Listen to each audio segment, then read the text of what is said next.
বিসমিল্লাহির রহমানির রহিম। সবাইকে স্বাগতম জানিয়ে শুরু করছি। আজকে যে ক্লাসটা আমরা রেকর্ডিং করতে যাচ্ছি সেটি হচ্ছে ম্যাথমেটিক্স 2 এর উপরে।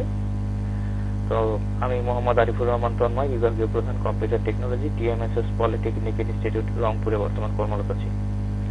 তো আজকের এই ক্লাসের আয়োজনের পিছনে টিকে এডুকেশনাল সলিউশন টিকেএস কর্তৃক এই ক্লাস আয়োজন করা হচ্ছে। আর যেহেতু তোমাদের পরীক্ষা খুব সন্নিকটে চলে আসছে, তাই আমরা এইভাবে প্রত্যেক দিন ভিডিও রেকর্ড করে তোমাদের জন্য আমরা অনলাইনে দিয়ে রাখবো, যেন তোমরা যে কোনো সময় নিজেদের সুবিধা মতো সময় তোমরা এইগুলোকে খুঁজে নিয়ে আয়ত্ত করতে পারো। ঠিক আছে? আচ্ছা, আজকে যে টপিকস নিয়ে আলোচনা করবো একটু আগে বলেছি ম্যাথমেটিক্স 2, যার বিষয় কোড হচ্ছে 65921। আচ্ছা, আজকে একটা প্রশ্ন নিয়ে আমরা সমাধান করব। এই প্রশ্ন সমাধান করলে আমাদের মনে কিছু বিষয় জাগ্রত হবে, যেমন হচ্ছে ম্যাট্রিক্স কি, ম্যাট্রিক্স কত প্রকার, তারপরে ম্যাট্রিক্স এর যোগ বিয়োগ গুণ ভাগ ইত্যাদি আমাদের প্রয়োজন হতে পারে, সেগুলো কিভাবে করতে হয়। এরপরে জানবে ম্যাট্রিক্স এর প্রশ্নের সমাধান যখন আমরা করব তখন কি কি কাজ করতে হতে পারে। উদাহরণস্বরূপ আমি এখানে বলতে পারি হচ্ছে determinant, transpose matrix, adjoint matrix, inverse matrix, সূত্রের ব্যবহার। হ্যাঁ, আচ্ছা, এরকম অনেক কিছু কাজ আমাদেরকে করতে হয়। তো বিষয়টা হচ্ছে যে যখন আমরা কোনো প্রশ্নের সমাধান করি তখন আমাদের মনে বিভিন্ন রকম কাজ জেগে ওঠে। একটা প্রশ্ন তো আর একভাবে সমাধান হয় না, বা একটি নির্দিষ্ট শুধুমাত্র একটি নিয়ম দিয়ে হয় না, অনেকগুলো নিয়ম যুক্ত হতে পারে। তো ম্যাট্রিক্স যেহেতু একটি কমপ্লেক্স বিষয়, দেখা যাচ্ছে এটা যখন আমরা সমাধান করব তখন এর সাথে আরো অনেক কিছু কাজ করতে হবে। তো আমরা যখন একটা প্রশ্ন সমাধান দেখব তখনই বুঝতে পারবো যে আসলে ম্যাট্রিক্স দিয়ে আমরা কি কি করতে পারি। শুধুমাত্র যোগ বিয়োগ গুণ ভাগ নাকি আরো অনেক জটিল কোনো সমাধান করা যায়। হ্যাঁ, এগুলো আমাদের মনে তখন জাগবে। আর আজকে আমরা ম্যাট্রিক্স কি, কত প্রকার, গুণ ভাগ এগুলো নিয়ে আমরা আসলে কোনো আলোচনা করব না, সরাসরি একটা প্রশ্নের সমাধান দেখব। এতে কি হবে, তখন তোমাদের মনে কিউরিসিটি তৈরি হবে যে আসলে তাহলে ম্যাট্রিক্স সম্পর্কে আমাদের আরো বিস্তারিত জানা দরকার, তাহলে আমরা কাজগুলো যে কোনো কাজ সঠিকভাবে করতে পারবো। আমি যদি শুরু থেকে আলোচনা করে যাই এটাই নিয়ম, এটা করা উচিত, কিন্তু এতে কি হবে তোমরা শুধু শুনে যাবে। অনেক সময় যখন আমরা সিকোয়েন্সিয়ালি শুনতে থাকি তখন অনেক কিছু আমাদের মস্তিষ্ক মনে করে যে এটা আমার প্রয়োজন নেই। হ্যাঁ, কারণ পুরো ম্যাট্রিক্স সম্পর্কে তো আমার জানা দরকার নেই, আমার প্রশ্নের সমাধানটা জানলেই চলবে, এরকম কিছু ধারণা চলে আসে। কিন্তু যদি আমি শুরু থেকেই একটা প্রশ্নের সমাধান করি তখন অটোমেটিক্যালি যে কোনো ব্যক্তির মনে প্রশ্ন জাগবে যে তাহলে ম্যাট্রিক্স এর সম্পর্কে আমার জানা দরকার, কারণ আমার কাজ করতে গেলে যেটা প্রয়োজন হচ্ছে। তাহলে তোমরা খুঁজে বের করবে এই প্রশ্নগুলো যেগুলো স্ক্রিনে দেখা যাচ্ছে সেগুলো আসলে কি জিনিস, কিভাবে হয়, কাকে বলে ইত্যাদি। ঠিক আছে?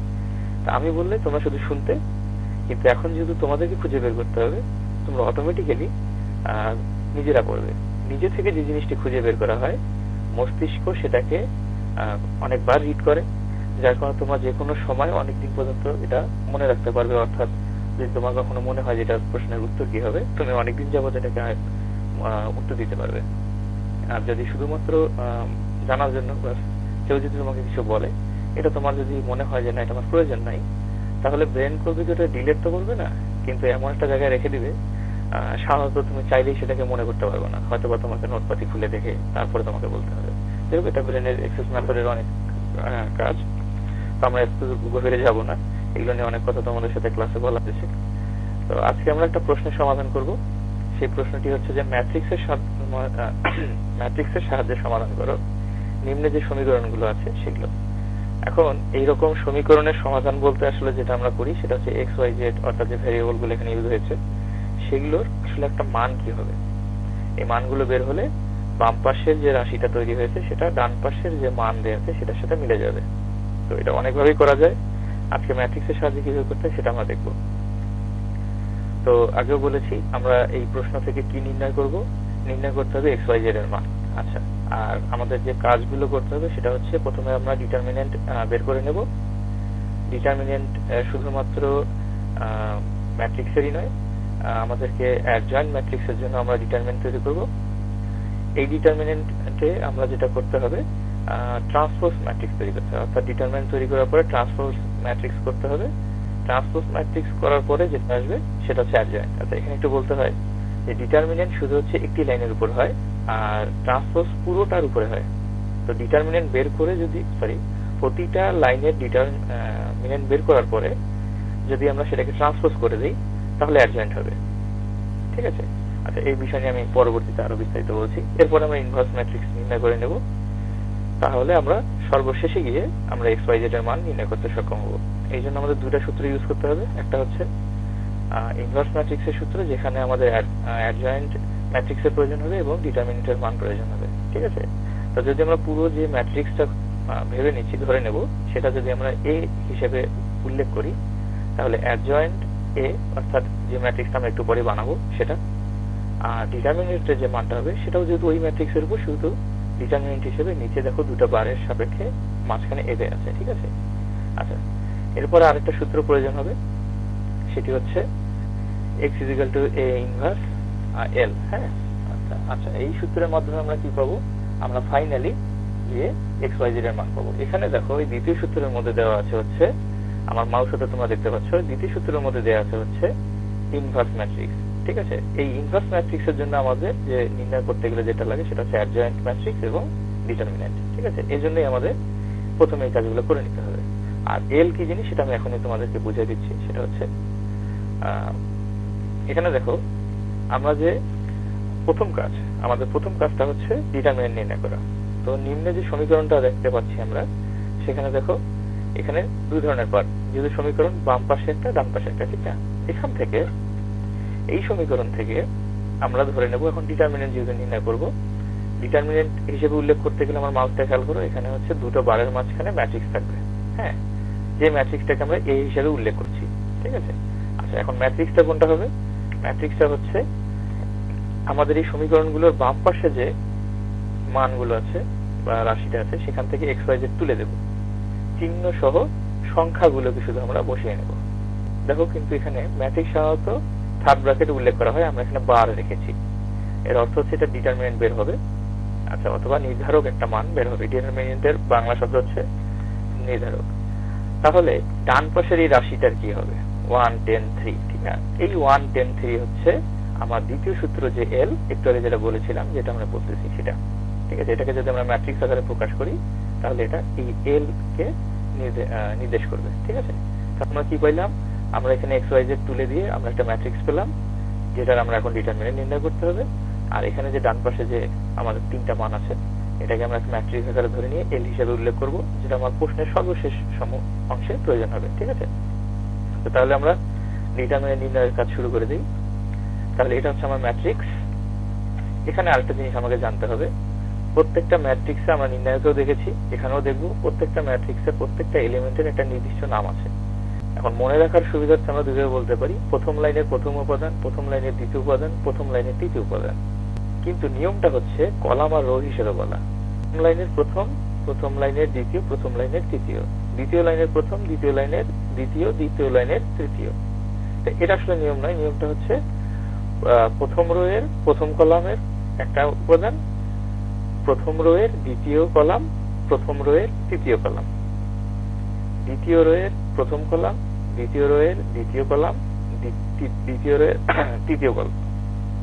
ঠিক আছে, অর্থাৎ প্রথমে রো নাম্বার, তারপরে কলাম নাম্বার। ঠিক আছে, তো দেখো প্রত্যেক উপাদানের পরিচিত নাম যদি আমরা রো এবং কলাম হিসেব করি, তাহলে 1 নাম্বার রো 1 নাম্বার কলাম, তাহলে 1 1, 1 number rho 2 number column 1 2, 1 number rho 3 number column 1 3। ঠিক আছে, ঠিক একইভাবে দ্বিতীয় লাইনের প্রথমটা উপাদান 2 1, তারপরে আসলে আমরা কি বলার সুবিধার জন্য, হিসাবের সুবিধার জন্য লাইন হিসাব করে তোমরা বলতে পারো, তোমরা কলাম রো হিসেবেও তোমরা নিজেদের হিসাবের জন্য বলতে পারো। যখন কোথাও উপস্থাপন করতে যাবে তখন অবশ্যই বলবে রো তারপর কলাম। হ্যাঁ, এটা আসলে স্ট্যান্ডার্ড। ঠিক আছে, আচ্ছা এবার দেখো, তাহলে যখন আমরা এখানে সূত্র প্রয়োগ করব বা যখন আমরা এটা ক্যালকুলেশন করতে যাব তখন কি হবে, এখানে দেখো তোমরা সবার উপরে দেখো দেয়া আছে 2 -3 তারপর 4, কিন্তু যখন আমরা হিসাব করতে যাব ওই পজিশনে মাইনাস ধরতে হবে। ঠিক আছে, অর্থাৎ প্রথমটার যে উপাদান অর্থাৎ A11 এটা প্লাস, তারপর এটা হচ্ছে মাইনাস, তারপর এটা হচ্ছে প্লাস।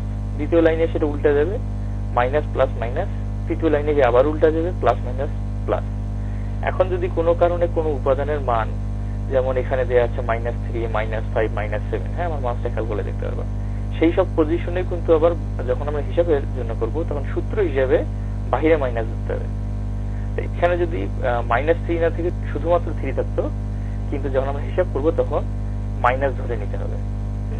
এটা তোমরা নির্ণায়কে করছো, আমি একটু পরে এটা আরো বিস্তারিত ব্যাখ্যা দিচ্ছি, তাহলে আরো সহজ হবে বিষয়টা।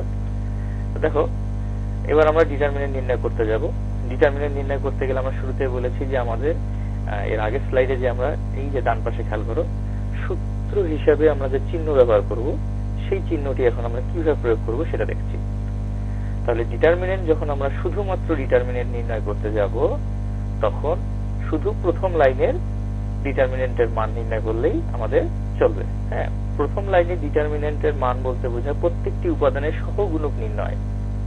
ঠিক আছে, এই সহগুণক বিষয়টা কি সেটা আমি এখন তোমাদেরকে দেখাচ্ছি। দেখো, এই যে 2 নিয়ে আমরা কাজ করছি, ঠিক না? এই 2 নিয়ে এখন আমি কাজ করব, 2 এর আমি এখন সহগুণক নির্ণয় করব। এটা হবে ডিটারমিনেন্টের প্রথম ধাপ। আচ্ছা, তাহলে আমি যখন কি করতেছি, এইখানে আমার 2 নিয়ে কাজ করতেছি, মাথায় খেয়াল করো, তাহলে শুধু 2 লিখেছি, ঠিক না? আচ্ছা, এখন সূত্র হিসেবে যে চিহ্ন ব্যবহার করার কথা, এখানে কি দেওয়া ছিল? প্লাস। তাহলে প্লাস তোমার বাম পাশে লেখার প্রয়োজন নাই। আচ্ছা, লিখে নি। এখন এই যেরকম হলুদ চিহ্ন করে রাখছি, এর অর্থ হচ্ছে এগুলো বাদ।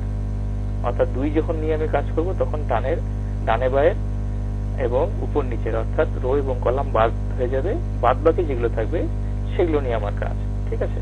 আচ্ছা, এখন এগুলো নিয়ে কি কাজ করব? আমি আড়াআড়ি গুণ করবো, 4 এর সাথে 2, 5 এর সাথে 7। হ্যাঁ, অর্থাৎ 4 এর সাথে আমি 2 গুণন করব এবং -7 এর সাথে -5 গুণন করে দেব। এবং সূত্র অনুসারে এটা হচ্ছে পরবর্তী ধাপে, এই যে চিহ্নের যে সূত্র, এটা কিন্তু নয়। হ্যাঁ, এটা কিন্তু নয়, এটার কাজ আমরা অলরেডি করে ফেলছি। হ্যাঁ, এখন আমরা যেটা করতেছি, যোগ বিয়োগ গুণ করতেছি। হ্যাঁ, এই সময় এসে আমাকে যখন আমি আড়াআড়ি গুণ করবো, যেমন 4 এর সাথে 2 গুণন করছি আর -7 এর সাথে -5 গুণন করছি, এই দুটোর যে মান হবে সেটাকে আবার একে অপরের মধ্যে বিয়োগ করে দিতে হবে। তাহলে 2 বেচারা কি করবে? 2 যেহেতু বাইরে আছে এবং সবগুলোর সাথে আছে, সেহেতু এটার সাথে কি হয়ে যাবে? গুণন হয়ে যাবে। ঠিক আছে? আচ্ছা, আমরা হয়তো এতটুকু বুঝছি যে আমরা যখন 2 নিয়ে ডিটারমিনেন্টের কাজ করছি, তখন কি করতেছি? শুধু 2 রাখবো, হাতের ডানে বায়ে অর্থাৎ রো এবং কলাম বরাবর যা আছে সব বাদ দিয়ে দেবো। সেটা যেগুলো থাকবে সেগুলোকে আড়াআড়ি গুণ করব এবং গুণফল যেগুলো বের হবে সেগুলোকে বিয়োগ করে দেবো, দিয়ে বাহিরে যে সংখ্যাটা নিয়ে আমরা কাজ করছিলাম সেটা দিয়ে গুণ দিয়ে দেবো। আচ্ছা, আরেকবার দেখো, দ্বিতীয়টার ক্ষেত্রে বলি। দ্বিতীয়টার ক্ষেত্রে দেখো, এখানে আছে -3, তাহলে কি হবে? তাহলে আমরা একটু সূত্রের দিকে যাব। সূত্রে দেওয়া আছে এই পজিশনে মাইনাস হতে হবে, কিন্তু এখানে আমার মানটাই দেওয়া আছে -3। তাহলে সর্বপ্রথম আমি সূত্রের মাইনাসটা নিব। ঠিক আছে? আচ্ছা, সূত্রের মাইনাসটা নেওয়ার পরে আমি এখানে যে সংখ্যাটা নিয়ে কাজ করছি, যেহেতু সামনে মাইনাস আছে, মাইনাস সহই আমি সংখ্যাটাকে নেব। ঠিক আছে? তাহলে -3। আচ্ছা, এখন রো এবং কলাম বরাবর যা আছে সব বাদ, তার মানে হাতের ডানে বায়ে এবং উপরে নিচে সব বাদ হয়ে যাচ্ছে। যা থাকলো 3 আর 5, এখানে থাকছে -5 এবং 2, অর্থাৎ এরকম। এখন গতবারের মতোই তাই করব, আড়াআড়ি গুণ করব, 3 এর সাথে 2 এবং 5 এর সাথে -5। ঠিক আছে? অর্থাৎ 3 এর সাথে 2, 5 এর সাথে -5। এই দুইটা গুণফলকে আবার একে অপরের সাথে বিয়োগ করে দিতে হবে, অর্থাৎ মাইনাস লিখবো হচ্ছে মাইনাস, এবং এই সম্পূর্ণ যে উত্তরটা বের হবে সেটার সাথে আমরা গুণ করব হচ্ছে কি এই -3। ঠিক আছে? আচ্ছা, তাহলে আমরা মনে হয় এখান থেকে এটার যে মানটা আছে সেটা আমি এখনো লিখিনি, কারণ সেটা আমি পরবর্তী স্লাইডে করছি। আচ্ছা, এরপরে দেখো, সর্বশেষ আরেকবার সূত্রে কি দেওয়া আছে, আমি এখন 4 নিয়ে কাজ করব। ঠিক আছে? 4 নিয়ে কাজ করব। এই কাজ করার সময় কি হবে? সূত্র হিসেবে প্লাস ইউজ করতে হবে। সামনে প্লাস লিখেছি, তারপর 4 লিখেছি, রো কলাম বাতিল, তাহলে থাকছে 3, 5, 4, -7। ঠিক না? তাই লিখেছি। এটার ক্ষেত্রেও তাই হবে। আচ্ছা, এটা আমি অবশ্য আর পরবর্তীতে কি হবে সেটা লিখছি না, আমি সরাসরি চলে যাচ্ছি। অ্যাকচুয়ালি যখন আমরা পরীক্ষার খাতায় ডিটারমিনেন্টের মান নির্ণয় করতে যাব, শুধুমাত্র প্রথম যে লাইনটা আছে, যে রোটা আছে, সেটার উপরে কাজ করতে হবে। যার কারণে সেটা আমরা কিভাবে লিখবো সেটাই আমি এখন তোমাদেরকে দেখাচ্ছি নেক্সট স্লাইডে। অর্থাৎ আমার ম্যাট্রিক্সের মান নাম দিয়েছি এ, এর মান কি আছে, অর্থাৎ XYZ গুলো বাদ দিয়ে যেটা আছে সেটা। ঠিক আছে? এই কাজটা যেটা পরবর্তী লাইন যেটা এখানে করা আছে, দেখো এতক্ষণ আমি এগুলোই বুঝে আসলাম। অর্থাৎ 2 নিয়ে কাজ করার সময় 2 লিখবো, রো কলাম বাতিল, বাদ বাকি যে 4টা সংখ্যা থাকবে সেটা এখানে লিখেছি। তারপর সূত্র হিসেবে এই পজিশনে মাইনাস বসার কথা, সেটা লেখা হয়েছে, -3 লিখেছি। রো এবং কলাম পুরোটাই বাতিল, তাহলে থাকলো যে 4টা উপাদান থাকলো সেটা আমি ডিটারমিনেন্টের বারের মাঝখানে নিয়েছি। 4 নিয়ে কাজ করার কথা, এই পজিশনে প্লাস হবে, প্লাস লিখেছি, 4 লিখেছি, রো কলাম বাতিল, তারপরে যে 4টা উপাদান থাকে সেটা নেওয়া হয়েছে। ঠিক আছে, এটা কিন্তু আমরা একটু আগে করে আসলাম। এবার আসি এগুলোর থেকে মান কি আসবে। এই কাজটাও করেছি, তারপর দেখাচ্ছি। দেখো 4 এর সাথে 2 গুণন, 4 এর সাথে 2 গুণন দিয়েছি, -7 -5 গুণন হবে এবং এই দুটো গুণফলের মান বিয়োগ হবে এবং বাহিরেরটার সাথে গুণন হবে। আচ্ছা, এবার দ্বিতীয় অংশে কি হচ্ছে, দ্বিতীয় অংশে দেখো কি হয়েছে, এই মাইনাস এবং এই প্লাস মাইনাস মাইনাস গুণ করে দিয়েছি, দিয়ে ব্র্যাকেটটা উঠাই দিয়েছি। হ্যাঁ, তাতে কি হচ্ছে, মাইনাসে মাইনাসে প্লাস 3। আচ্ছা, আর ভিতরে কি থাকলো, 3 এর সাথে 2 গুণন, 3 এর সাথে 2 গুণন, সূত্রের মাইনাস, 5 এর সাথে -5 গুণন, 5 এর সাথে -5 গুণন। ঠিক আছে, আচ্ছা, পরেরটা সূত্রের প্লাস, যেহেতু এখানে আর কোনো চিহ্ন নেই এটাই হবে। তারপর 4 লিখেছি, 3 এর সাথে -7 গুণন, সূত্রের মাইনাস, 5 এর সাথে 4 গুণন, সেটা লিখে দিয়েছি। ঠিক আছে, এবার প্রত্যেকটার মান কি আসবে। 4 এর সাথে 2 গুণন করলে 8, -7 -5 গুণন করলে আসবে হচ্ছে 5 7 35, মাইনাস মাইনাস হয়ে যাবে প্লাস, যেহেতু সূত্রের মাইনাসটা বাইরে ছিল, প্লাস আর মাইনাস গুণ করলে মাইনাস হয়ে যাবে। এটা আমরা ম্যাথমেটিক্যাল ক্যালকুলেশন, এটা আমরা অনেকবার করেছি, এটা আসলে বোঝানোর কিছু নেই, আমরা এটা পারি। ঠিক একইভাবে 3 2 6, 5 5 25, মাইনাসে মাইনাসে প্লাস। পরেরটাতে আসবে কি, 3 7 21, যেহেতু মাইনাস এবং এখানে প্লাস হবে সেহেতু মাইনাস, 4 5 20, সামনে মাইনাস এসে মাইনাসে বসবে। আচ্ছা, এবার কি হলো, 35 থেকে 8 বাদ হয়ে যাবে, কারণ প্লাস আর মাইনাস আছে, তাহলে কি হবে, 27 হবে, বাইরে 2 গুণন। পরেরটাতে কি হবে, 25 এবং 6 যোগ হয়ে গেছে, হ্যাঁ, এবং বাইরে 3 গুণন। এটাতে কি আছে, -21 মাইনাস কত আছে 20, তাহলে 20 আর 21 মিলে 41, যেহেতু দুটারই চিহ্ন হচ্ছে মাইনাস, অতএব চিহ্ন হিসেবে আমরা মাইনাসই রাখবো, বাইরে 4 গুণন অবস্থায়। এগুলো যদি আমরা ক্যালকুলেট করি, 27 2 54, 31 কে 3 দ্বারা গুণ করলে 93, 4 কে 41 দ্বারা গুণ করলে 164। আর চিহ্ন কি হবে, এখানে মাইনাস আছে তাই সব বাইরে মাইনাস হয়ে গেছে, এখানে প্লাস আর মাইনাস মিলে এখানে মাইনাস হয়ে গেছে। ঠিক আছে, আর যেহেতু মাঝখানেরটাতে সবগুলোই প্লাস, এখন 93টা প্লাস হিসেবে আছে। এটাকে যখন আমরা ক্যালকুলেট করবো তখন আমার আসবে -125।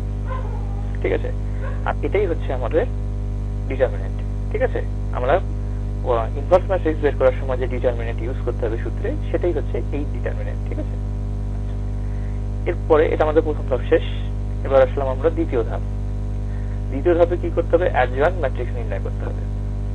ঠিক যেভাবে আমরা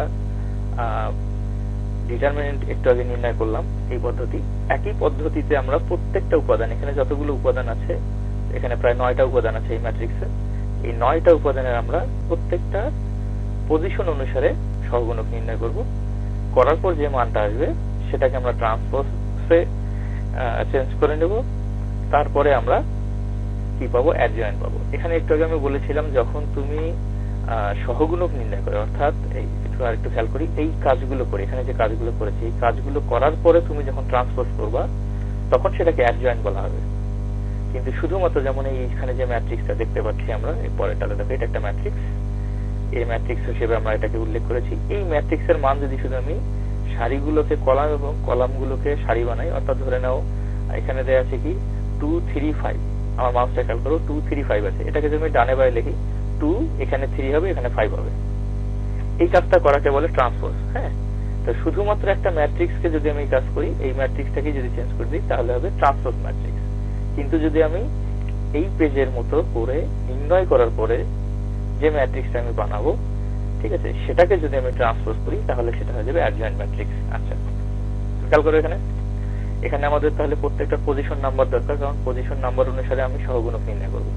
আচ্ছা, এখন দেখো অ্যাডজয়েন্ট ম্যাট্রিক্সের প্রত্যেকটি সহগুণক কি হয়, প্রতিস্থাপিত হয় সহগুণক দ্বারা। হ্যাঁ, আবার বলি, অ্যাডজয়েন্ট ম্যাট্রিক্সের প্রত্যেকটি উপাদান সহগুণক দ্বারা প্রতিস্থাপিত হয়।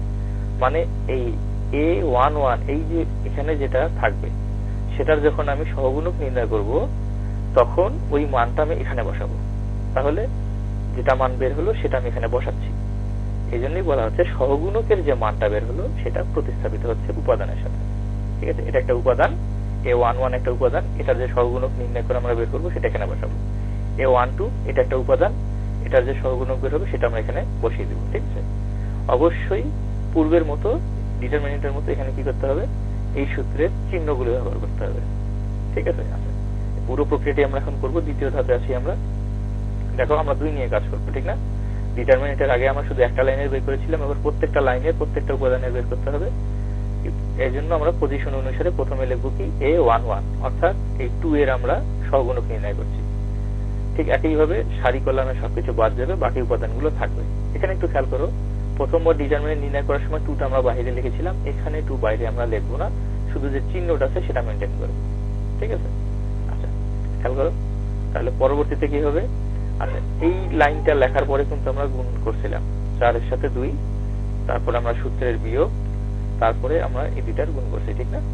মাইনাসে প্লাসে মাইনাস হবে, সরি মাইনাসে মাইনাসে প্লাস 35 আর সূত্রে মাইনাস, এটা আমরা অলরেডি আগে করে আসছি। এটা তাহলে আমাদের কি আসবে, -27।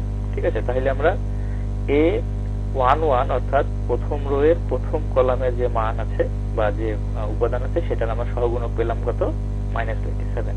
ঠিক আছে, এটা আমরা এখানে প্রতিস্থাপিত করব, কিন্তু এখন নয়, সবার শেষে। আচ্ছা এরপরে দেখো দ্বিতীয় আছে 1 2, ঠিক না? এ যদি ম্যাট্রিক্স হয় প্রথম রো এর দ্বিতীয় কলাম অথবা প্রথম লাইনের দ্বিতীয় উপাদান 1 2। ঠিক আছে, আমরা এটাকে নাম দিলাম 1 2 বা -3টা নিয়ে কাজ করব। -3 নিয়ে যখন কাজ করব তখন -3 অর্থাৎ ডানে বায়ে উপরে নিচে যা আছে সব বাদ, অর্থাৎ রো এবং কলাম বাতিল হয়ে গেল, বাকি উপাদানগুলো থেকে যাবে। সূত্র অনুসারে যে চিহ্নটি ব্যবহার করার কথা সেটা আমরা ডান পাশে দেখতে পাচ্ছি হলুদ বক্সে, -3, মাইনাসটা আমরা এখানে লিখলাম। আচ্ছা এবার কাজ শেষ। এবার আমাদেরকে একটু যোগ বিয়োগ করতে হবে, অর্থাৎ মাইনাস মাইনাস থেকে যাবে, 2 এর সাথে 3 গুণন হবে 6 হবে, -5 এবং 5 গুণন করলে হবে -25। সূত্র হিসেবে আমাদেরকে এখানে বিয়োগ করে দিতে হবে। ঠিক আছে, অর্থাৎ আর গুণ করার সময় 3 2 6 সূত্রের মাইনাস এবং এই দুটির গুণফল। তাহলে কি দাঁড়ালো, -6 মাইনাসে মাইনাসে প্লাস 25, এটা পুরোটা ক্যালকুলেট করলে -31। তাহলে A12 অর্থাৎ এই যে উপাদানটা আছে বা -3 যে উপাদানটা আছে সেটার সহগুণক হচ্ছে -31। এটা এখানে পরবর্তীতে সবার শেষে গিয়ে প্রতিস্থাপিত হবে। ঠিক একইভাবে যখন আমরা 4 নিয়ে কাজ করব, কি করব, 4টা বাতিল, অর্থাৎ রো কলাম বাতিল, যেটা থাকলো সেগুলো হচ্ছে এগুলো। আচ্ছা এখন এই 4 এর পজিশন কি, 4 এর পজিশন হচ্ছে এ ম্যাট্রিক্সের 1 নাম্বার রো এর 3 নাম্বার উপাদান, অর্থাৎ 1 নাম্বার লাইনের 3 নাম্বার এলিমেন্ট। ঠিক আছে, আচ্ছা এখন এটা কি হলো, এই উপাদানের আমার সহগুণক নির্ণয় হচ্ছে কত, কি হচ্ছে 3 আর -7 গুণন করলে হচ্ছে -21, আর 4 গুণ করলে হচ্ছে -20। আচ্ছা এই যে মাইনাসটা আছে এটা হচ্ছে সূত্রের মাইনাস। হ্যাঁ আরেকবার বলি, প্রথমে এটা গুণ করলে আসবে হচ্ছে 21, এটার মাঝখানে মাইনাস আছে তাই মাইনাস, সূত্রের মাইনাস আমরা লিখবো 4 আর 5 গুণন করতে দিলে 20 হবে। আচ্ছা তাহলে সবগুলো মাইনাস আছে, অর্থাৎ -41 হবে হচ্ছে আমাদের A13 সহগুণক। ঠিক আছে, আচ্ছা আর ব্যাখ্যা দিব না, অলরেডি অনেকবার ব্যাখ্যা করছি, আমার মনে হয় তোমরা এখন প্রত্যেকটি উপাদানের সহগুণক নির্ণয় করতে পারবে। আমি একবারে পরীক্ষার খাতায় যেভাবে লিখতে হয় আমি সেভাবে এই পাতার মধ্যে লিখছি। এখন তোমরা কিছুক্ষণ ধরে আমি এখানে পজ করব, তাতে তোমরা এখানে দেখতে পারবে আসলে কোন রাশিটির মান কিরকম। ঠিক আছে, ম্যাট্রিক্সটা লিখতে হবে, ম্যাট্রিক্সটা লেখার পরে তোমরা উপাদানের কি বলবো পরিচিতি নং বা অবস্থানটা লিখবে। লেখার পরে সহগুণক হিসেবে কি করবে, তোমরা এখানে এই বারের মাঝখানে রো কলাম বাদ দিয়ে যেগুলো থাকবে সেগুলো লিখবে, তারপর আর গুণ করবে, অবশ্যই মাঝখানে সূত্রের বিয়োগ ব্যবহার করতে হবে। এই তিনটি মান আমরা একটু বের করেছি। আচ্ছা এখানে একটা ছোট্ট মিস্টেক আছে, তোমাদের চোখে পড়েছে কিনা, A12 দুটো, এটা হচ্ছে A13। ঠিক আছে, এটা আসলে লেখার সময় ভুল হয়ে গেছে। তাহলে এটা হচ্ছে 11, এটা 12, এটা 13। ঠিক আছে, আচ্ছা মান কি আসবে আমাদের, -27, -31, -41। ঠিক একইভাবে 21, 22, 23, এটা আবার যখন আমি বোঝানোর জন্য সহজে বলে ফেললাম, কিন্তু তোমরা যখন কোথাও ব্যাখ্যা করবে তখন বলবে দ্বিতীয় কলামের দ্বিতীয় রো এর প্রথম কলাম, দ্বিতীয় রো এর দ্বিতীয় কলাম, দ্বিতীয় রো এর তৃতীয় কলাম। ঠিক আছে, আচ্ছা এই অনুসারে কি হচ্ছে আমাদের আবার মান নির্ণয় হচ্ছে। দেখো অবশ্যই চিহ্ন ব্যবহার করবে, আমি কিন্তু পজিশনের সূত্রের যেভাবে চিহ্ন ব্যবহার করতে হয় সেইভাবে আমি কিন্তু পজিশনের জন্য এখানে কি করছি, চিহ্ন ব্যবহার করছি। 21 যেহেতু দ্বিতীয় লাইনের প্রথমটা, অতএব এটা কি হচ্ছে এটা হচ্ছে মাইনাস, আর এটা ওর পরিবর্তন হয়ে যাবে তৃতীয় লাইনে এসে। দেখো 21 যেটা আমি ওখানে মাইনাস ইউজ করছি সেটা এখানে এসে প্লাস হয়ে গেছে। এখানে প্লাস ইউজ করা হয়েছিল, এখানে মাইনাস হয়েছে, আর এখানে মাইনাস ইউজ করা হয়েছিল, এটা পরের লাইনে এসে এখানে প্লাস হয়ে গেছে, অর্থাৎ বারবার চেঞ্জ হবে। তাহলে প্রত্যেকটির জন্য সহগুণকের মান কি আসবে সেটা এখানে তোমরা দেখতে পাচ্ছ। ঠিক আছে, এটার আর ব্যাখ্যা দেওয়ার কিছু নাই। তাহলে আমরা তিনটি লাইনের, আমরা তিনটি রোয়েরই প্রত্যেকটি উপাদানের কিন্তু আমরা সহগুণক এখানে দেখতে পাচ্ছি। এগুলোকে যেটার জন্য যে সহগুণক পেয়েছি সেই সহগুণকটি ওই পজিশনে আমরা এখন বসাবো। বসালে আমরা এইরকম একটা ম্যাট্রিক্স দেখতে পাবো। ঠিক আছে, একটু খেয়াল করো, আমি আবার পিছাচ্ছি। A11 এর জন্য পেয়েছি হচ্ছে -27, A12 এর জন্য পেয়েছি -31 এবং A13 এর জন্য পেয়েছি -41। ঠিক আছে, এটাই আমরা এখানে লিখছি। দেখো 27, 31, 41। ঠিক আছে, এখানে কি পেয়েছি 22, 16 এবং 1। এখানেও আরেকবার এখানে পেয়েছি 22, এখানে পেয়েছি 16, এখানে পেয়েছি 1। দেখো এখানে তাই লিখেছি, চিহ্ন দেওয়া হয়েছে। এখানে কি পেয়েছি তৃতীয় নাম্বার লাইনের জন্য -1, 22, 17। এখানে দেখো -1, 22, 17। আচ্ছা, তাহলে আমরা সহগুণক নির্ণয় করে সহগুণকটা প্রতিস্থাপন করছি। এবার যদি আমি ট্রান্সপোজ করি তাহলে যেটা পাবো সেটা হচ্ছে অ্যাডজয়েন্ট ম্যাট্রিক্স। ঠিক আছে, আচ্ছা এখানে দেখো আমি প্রথমে বলেছিলাম অ্যাডজয়েন্ট ম্যাট্রিক্স কি জিনিস, এখানে ট্রান্সপোজ ম্যাট্রিক্স কি জিনিস, এগুলো কিন্তু আমরা কাজ করতে করতে দেখতেছি, যার কারণে আমার মনে হয় এটা তোমাদের মস্তিষ্কে বেশিক্ষণ স্থায়ী হবে। ঠিক আছে, আচ্ছা তাহলে অ্যাডজয়েন্ট ম্যাট্রিক্স আমরা কি পেলাম, এই যে প্রথম যে উপাদানটা আছে, প্রথম কলামের উপাদানগুলো আমরা উপর নিচে না লিখে ডানে বায়ে লিখব। দেখো আমি এখানে কি করছি, প্রথমে 27 লিখছি, তারপরে এখানে ছিল 22, সেটা আমি ডান পাশে লিখেছি নিচে না লিখে, এবং 1 ছিল তার নিচে, সেটা আমি তার ডান পাশে লিখেছি।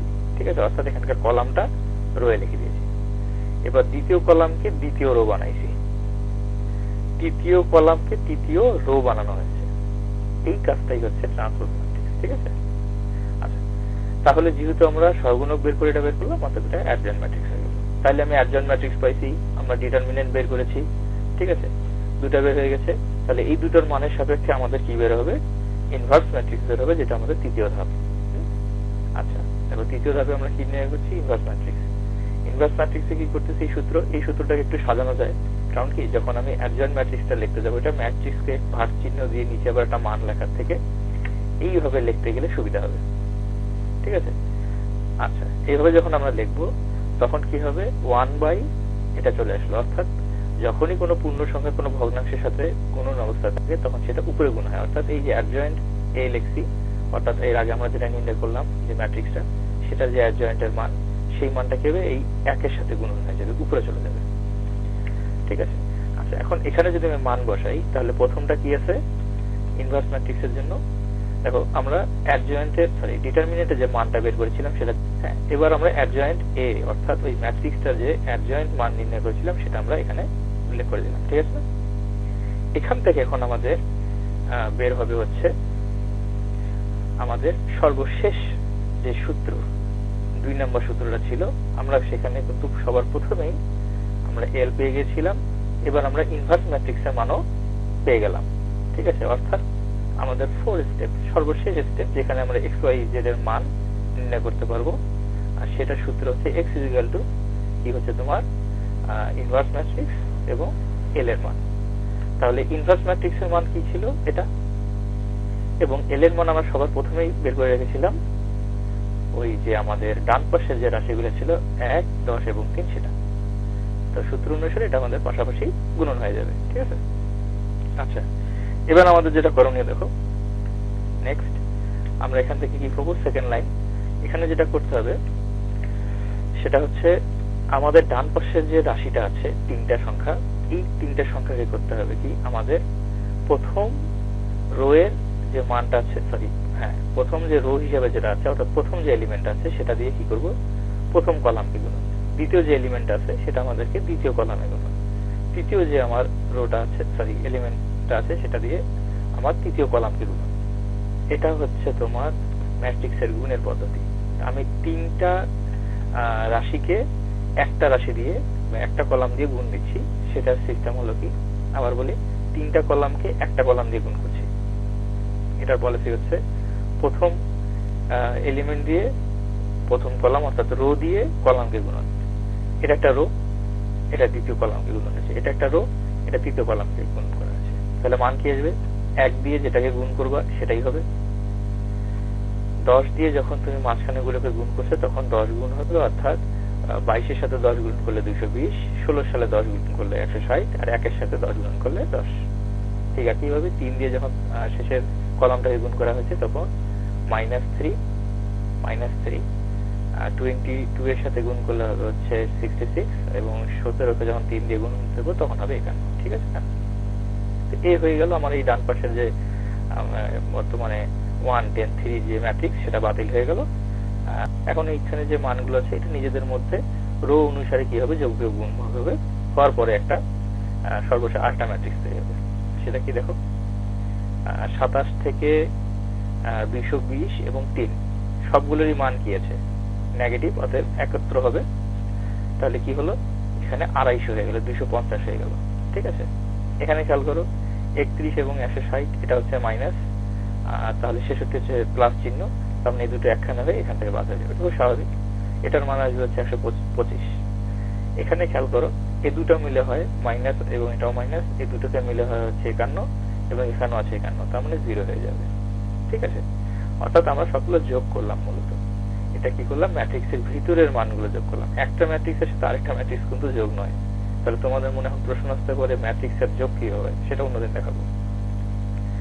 এবার সর্বশেষ যে লাইন, সেটা হচ্ছে বাহিরে যে 125 আছে, -125, সেটা আমরা এটার সাথে এখন কি করবো, ভাগ অবস্থায় আছে, তাহলে ভাগ করে দেবো।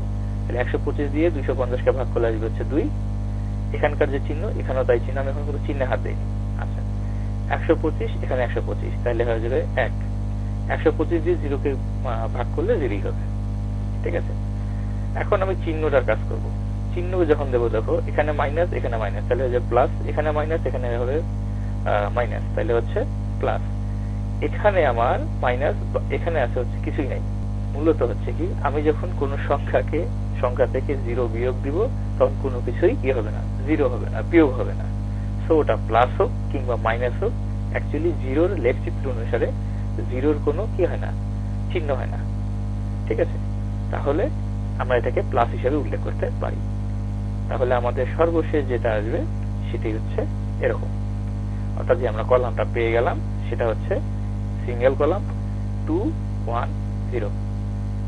ঠিক আছে, এটাই ছিল আমাদের শেষ অংশ। এখানে প্রথম যে উপাদানটা আছে সেটা হচ্ছে x, দ্বিতীয় যে উপাদানটা আছে সেটা হচ্ছে y, তৃতীয় যে উপাদানটা হবে সেটা হচ্ছে z। ঠিক আছে, তাহলে আমরা x y z এর মান কি পেয়ে গেলাম, 2 1 0। বাস, আমাদের প্রশ্নের সমাধান হয়ে গেছে। এভাবে আমরা 4টা স্টেপকে আমরা পরপর লিখবো, লিখলে এই পুরো প্রশ্নের সমাধান হবে। যাই হোক, অনেকক্ষণ যাবত এটা চলছে। তাহলে আমাদের মনে কি কি প্রশ্ন জাগছে, প্রথমটা কি, ম্যাট্রিক্স কি, তারপর হচ্ছে ম্যাট্রিক্স কত প্রকার, কি কি, তারপরে হচ্ছে আমাদের ম্যাট্রিক্সের যোগ বিয়োগ গুণ ভাগ। ঠিক আছে, তারপরে আমাদের মনে এখন কাজ করছে আমরা কি কি কাজ করতে হতে পারে একটা বড় ধরনের ইকুয়েশন সমাধান করার জন্য। ঠিক আছে, তো সেটা কি কি হতে পারে, ডিটারমিনেন্ট হতে পারে, ট্রান্সপোজ হতে পারে, অ্যাডজয়েন্ট ম্যাট্রিক্স হতে পারে, ইনভার্স হতে পারে, বিভিন্ন সূত্রের এখানে প্রয়োগ হতে পারে, ইত্যাদি ইত্যাদি। ঠিক আছে, তো আমরা আমাদের কাছে বই আছে, আমরা করবো কি, এর পরবর্তীতে তোমরা যখনই বই খুলবে সেখানে এই রকম যত প্রশ্ন আছে সবগুলো সমাধান করতে হবে, এবং সমাধান করতে করতে তোমাদের কি হবে, সাথে যখন তোমরা বইটা খুলবে তখন এই 4টি প্রশ্নের কি করবে, তোমরা শুরুতে কিন্তু ব্যাখ্যা দেওয়া আছে, সেই ব্যাখ্যাগুলো করবে। অর্থাৎ যেমন ডিটারমিনেন্ট কাকে বলে, ট্রান্সপোজ ম্যাট্রিক্স কাকে বলে, অ্যাডজয়েন্ট, ইনভার্স ইত্যাদি, এবং কি কি সূত্র ব্যবহার হতে পারে সেটা ওখানে লেখা আছে, তোমরা একবার দেখে নিবে। না বুঝলে আমাকে জানালে আমি আবার ওটা নিয়ে ব্যাখ্যা করবো। ঠিক আছে, আচ্ছা, আমার সময় বাঁচাতে হবে, যেহেতু হাতে মাত্র কয়েকদিন সময় আছে, আগামী মাসেই তোমাদের পরীক্ষা। তাই আমরা ব্যাখ্যামূলক কাজ না করে প্রশ্নের সমাধানগুলোকে বেশি আমরা প্রাধান্য দেওয়ার চেষ্টা করব। ঠিক আছে, আর এই যে থিওরিক্যাল যে বিষয়গুলো আছে এগুলো তোমাদের একটু রিডিং করতে হবে। হ্যাঁ, আর কিছু জিনিস আছে যেমন আমি অলরেডি কাজ করার সময় বলে দিয়েছি যে ট্রান্সপোজ ম্যাট্রিক্স কি জিনিস, অ্যাডজয়েন্ট কি হবে, ইনভার্স ম্যাট্রিক্স আসলে কি জিনিস। ঠিক আছে, এগুলো কিন্তু আমি প্রশ্নের মাঝখানেই বলছি। হ্যাঁ, তো তোমরা যখন বইয়ের সাথে একটু মিলাবে তখন তোমাদের কাছে আরো ক্লিয়ার হয়ে যাবে। তো যাই হোক, আজকের জন্য এতটুকুই। একটা প্রশ্নের সমাধান কি হয় সেটা আমি দেখিয়ে দিলাম। এরপরে নেক্সট ক্লাসে আমরা একাধিক প্রশ্নের সমাধান করব, হ্যাঁ, এবং বিভিন্ন চাইবো যে এই ক্যাটাগরির আর কোনো কোশ্চেন না করে অন্য এক ধরনের প্রশ্নের আমরা সমাধান করার চেষ্টা করব, ঠিক আছে। আর তোমাদের যে কাজ হবে হোমওয়ার্ক, সেটা হলো এরকম জাতীয় যত প্রশ্ন আছে তোমরা সবগুলোর একটি তালিকা বানিয়ে সবগুলো প্রশ্ন নিজে ট্রাই করবে, না হলে আমাকে জানালে ইনবক্স করবে, আমি সেগুলো নিয়ে আবার ভিডিও তৈরি করে দেব, ঠিক আছে। সকলকে ধন্যবাদ, সবার সুস্বাস্থ্য কামনা করছি। একটু সাবধানে থাকবে, যেহেতু এখন যদিও ওমিক্রনের প্রভাব কতটুকু হলো বা কি হলো, বা তুমি মনে করছো যে আমার হয়তো বা ভবিষ্যতে আর কিছুই হবে না, এরকম কিছু নাই। যে কোনো রোগ বালাই যে কোনো সময় হতে পারে, শুধুমাত্র করোনাই নয়, যে কোনো আমাদের রোগের জন্য আমাদেরকে সবসময় প্রস্তুত থাকতে হবে, যেন আমাদের কোনো রোগ বালাই না হয়। আর আমাদের ধর্মীয় ভাবে বলা হয় যখনই কোনো রোগ হবে অবশ্যই একে তওবা করতে হবে, ঠিক আছে। এটা হচ্ছে সর্বপ্রথম ওষুধ, তারপরে তুমি চিকিৎসকের কাছে যাবে। আর সতর্কতাই সবকিছুর মূল, তুমি যদি সতর্ক থাকো তাহলে নিরাপদ থাকতে পারবে। হ্যাঁ, ঠিক আছে, ধন্যবাদ সবাইকে, খোদা হাফেজ।